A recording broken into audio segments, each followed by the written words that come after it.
Hollywood silver screen presenting fall. इस कहानी की शुरुआत में हमें बैकी नाम की एक लड़की को दिखाया जाता है जो माउंटेन क्लाइंबर है। उसकी अभी अभी डैन से शादी हुई है। डैन भी एक माउंटेन क्लाइंबर है। इन दोनों को ही पहाड़ों पर चढ़ने का शौक है और इस वक्त भी ये पहाड़ों के ऊपर चढ़ रहे होते हैं। बैकी के साथ उसकी दोस्त भी होती है और अब डैन जब ऊपर चढ़ रहा होता है तभी उसे एक घोंसला दिखता है और जब वो उसके अंदर हाथ डालता है तो उसके अंदर का पक्षी उड़ जाता है, जिस वजह से डैन का बैलेंस बिगड़ जाता है और वो ऊपर से नीचे गिर जाता है। पर वो रस्सी से बंधा हुआ है, इसीलिए अब वो हवा में लटक गया है। अब ना वो ऊपर आ सकता है और ना ही नीचे।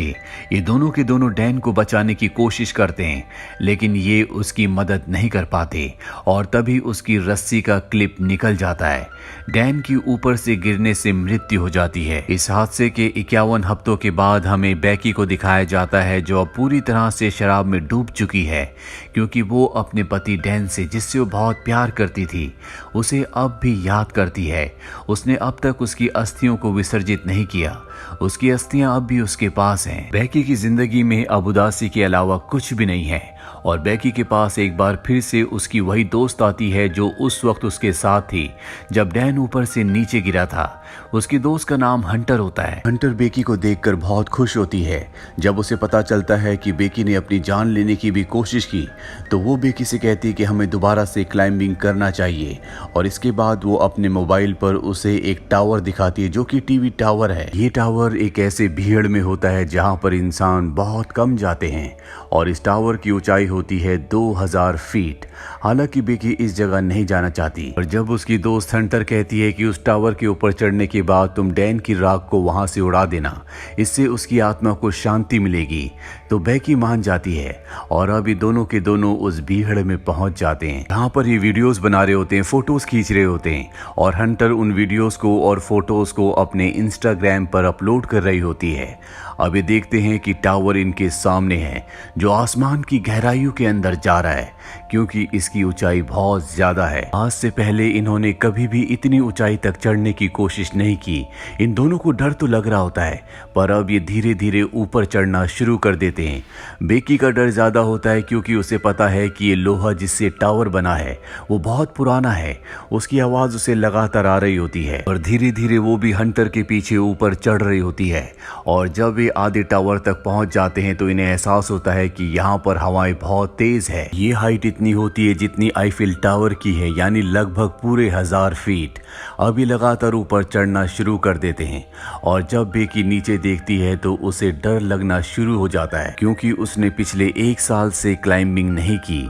लगातार ऊपर चढ़ते हुए अब ये टॉप तक पहुंचने वाले होते हैं तभी बैकी सीढ़ी पर पैर रखती है और वहां से एक स्क्रू गिर जाता है जिसके बारे में इन्हें पता नहीं चलता।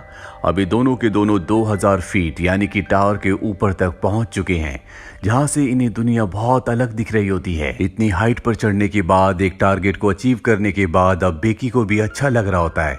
ये दोनों के दोनों यहाँ पर एंजॉय करते हैं, बहुत सारी फोटोज क्लिक करते हैं। साथ ही हंटर जो ड्रोन कैमरा अपने साथ यहाँ पर लाई होती है उसे वो अपनी वीडियोस भी बनाती है ताकि इंस्टाग्राम पर अपलोड कर सके। ये दोनों के दोनों बहुत खुश हैं। हंटर इतनी एक्साइटेड होती है कि वो टावर से लटक जाती है और बैकी को उसकी फोटोज क्लिक करने को कहती है। इसके बाद वो बैकी को भी ऐसा करने को कहती है।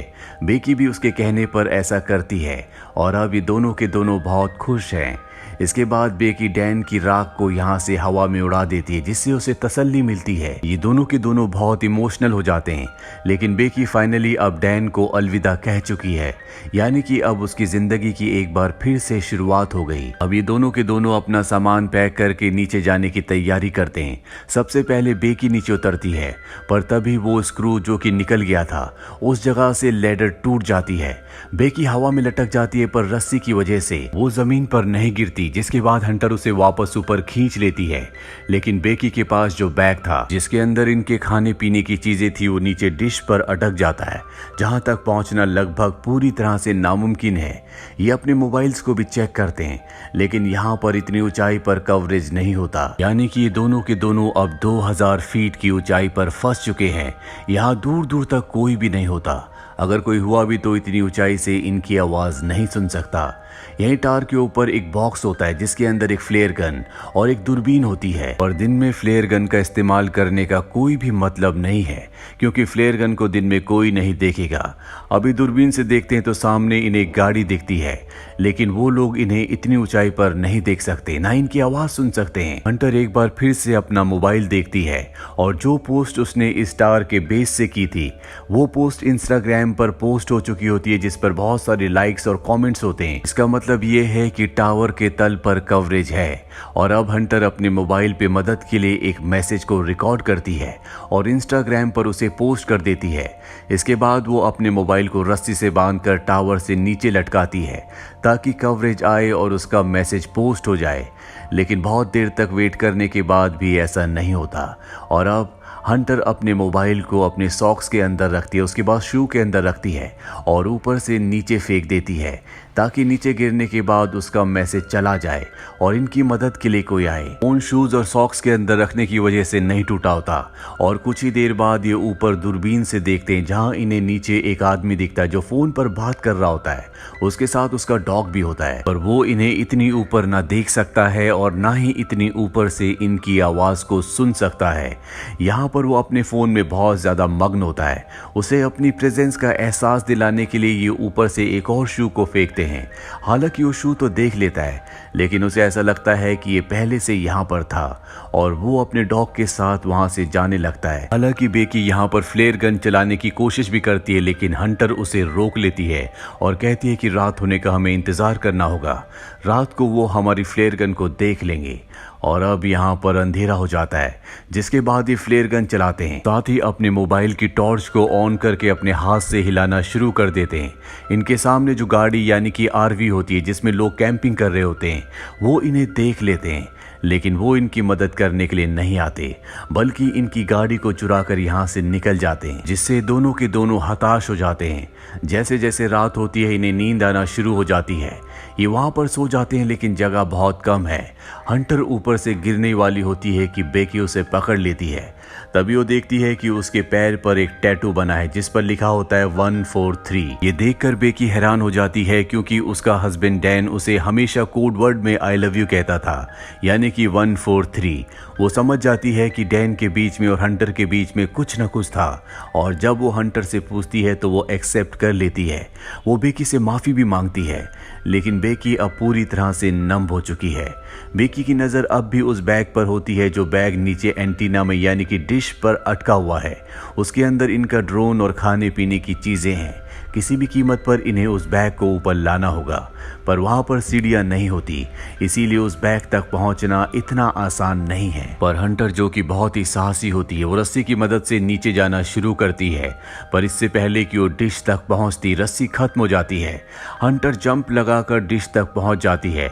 अब उसके पास बैग है, लेकिन रस्सी उससे दूर होती है। वो सेल्फी स्टिक की मदद से बैग को रस्सी में अटकाती है और इसके बाद खुद भी जंप मारकर रस्सी को पकड़ लेती है। और रस्सी से ऊपर चढ़ना इतना आसान नहीं है, क्योंकि इसमें बहुत ताकत लगती है और उसके हाथ जख्मी हो रहे होते हैं, जिस वजह से रस्सी उससे छूट जाती है, वो नीचे गिर जाती है। बेकी जब नीचे देखती है तो वो अब भी रस्सी से अटकी हुई होती है और वो उसे रस्सी के साथ ऊपर खींच लेती है, जिस वजह से उसकी जान बच जाती है। अब इनके पास इनका ड्रोन है जिसे ये मदद मंगवाने के लिए यूज करना चाहते हैं।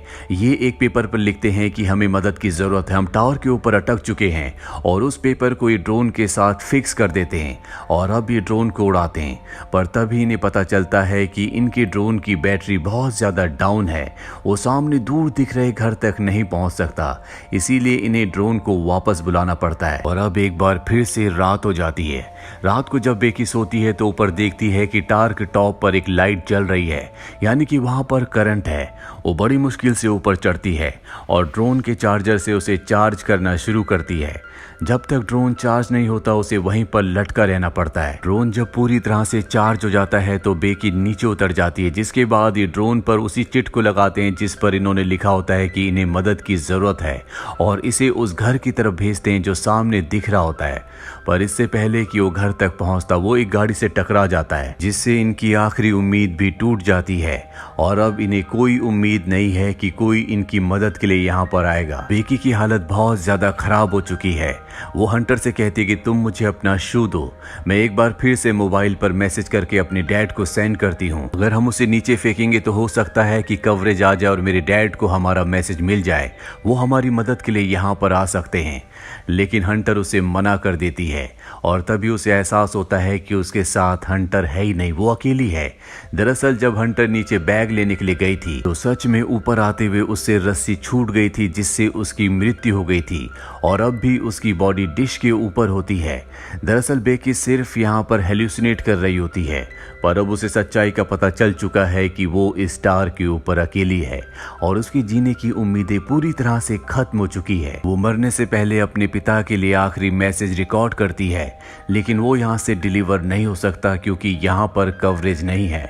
वो वहीं पर सो जाती है और सुबह जब उसकी नींद खुलती है तो वो देखती है कि वहां पर एक वल्चर उसके घाव को खा रहा है। वो उसे पकड़कर मार देती है। इसका मतलब ये है कि अब उसके पास भोजन भी है, जिसे खाने के बाद उसके अंदर ताकत आती है और वो तय करती है कि अब वो नीचे डिश तक रस्सी के सहारे जाएगी, जहाँ पर उसकी दोस्त हंटर की बॉडी है। बड़ी मुश्किल से वो रस्सी से नीचे उतरती है और हंटर की बॉडी तक यानी कि डिश तक पहुंच जाती है, जिसके बाद वो हंटर के शू के अंदर अपने मोबाइल को रखती है और उसे हंटर की बॉडी के साथ फिक्स कर देती है। वो हंटर को सॉरी कहती है और इसके बाद वो हंटर की बॉडी को शू के साथ नीचे फेंक देती है ताकि सेल फोन डिस्ट्रॉय ना हो। दरअसल पिछली बार जब इन्होंने शू के साथ सेल फोन को नीचे फेंका था तो वो डिस्ट्रॉय हो गया था, जिस वजह से इनका मैसेज कभी डिलीवर हुआ ही नहीं। और अब जबकि उसने बॉडी के साथ शू के अंदर मोबाइल को डालकर नीचे फेंका है तो वो पूरी तरह से सुरक्षित रहेगा। दरअसल टार के ऊपर कवरेज ना आने का ये भी कारण होता है कि यहाँ पर इसके अपने इतने सिग्नल होते हैं कि वो दूसरे सभी प्रकार के सिग्नल्स को ब्लॉक कर रहा होता है। एक बार फिर से रात हो जाती है और बेकी के फादर यहाँ पर आ जाते हैं। वो देखते हैं कि टार के आसपास भीड़ है और वहां पर बेकी की डेड बॉडी है जिसे पुलिस ले जा रही है। ये देखकर वो पूरी तरह से टूट जाते हैं क्योंकि वो अपनी बेटी से बहुत प्यार करते हैं। पर तभी वो देखते हैं कि पीछे बेकी खड़ी है जो पूरी तरह से ठीक है। उसके साथ डॉक्टर्स भी होते हैं। वो बेकी को अपने गले से लगा लेते हैं और इस तरह से बेकी की जान बच जाती है। तो ये थी पूरी कहानी फिल्म फॉल की। ये फिल्म ईयर 2022 में रिलीज हुई थी। IMDb पर इसकी रेटिंग है 6.4। उम्मीद करते हैं कि ये कहानी आपको पसंद आई होगी।